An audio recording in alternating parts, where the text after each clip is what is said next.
If I told you guys the story about La Santa Niña or La Santa de Cabora, would you recognize who I'm referring to? If your answer was Teresa Urrea, you are right.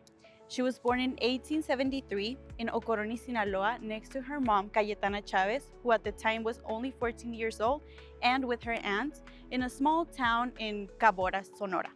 Her father, Tomas Urrea, who was a ranch owner at the time, didn't recognize her as his daughter until 1889 when she turned 16 and her mother died at the age of 30. He took her to live with him at the big house in the ranch where she met Willa, a girl who used to work there.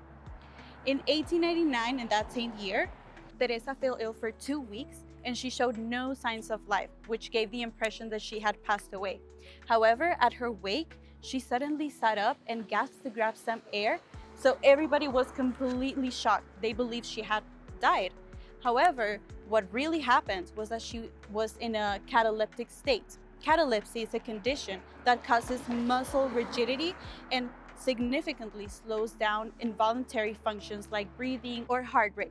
She was in that state for 14 days, and when she came back to normal, she claimed to have seen visions of angels and of the Virgin Mary herself warning her about Willa's death. And guess what happened? Willa died the next day. Willa's mom was a curandera who taught Teresa all about healing people with some herbs, dirt, even her own blood or saliva. This caught everyone's attention to a degree where Teresa would be surrounded by thousands of people wanting to get healed or simply to just witness a miracle. Villagers would even ask for Teresa's predictions, since they were very accurate, to fight against government's repression. All this caused people versus government conflicts and got to the ears of former Mexican President Porfirio Diaz. Diaz perceived Teresa as a threat for national security, so he called for her arrest and exile. In 1892, Teresa got apprehended and sent to Nogales, Arizona, where she kept influencing many people, especially Mexican or Mexican Americans. Later, in 1895, Teresa moved to Salomonville, Arizona, where she supported the newspaper El Independiente to advocate for the overthrowing of the Diaz regime. Moving to 1896, Teresa was still involved in many social conflicts, and some people would even use her images as some sort of protection. Some people believed that she would use her mystical powers to enchant the Yaqui group to fight against the government.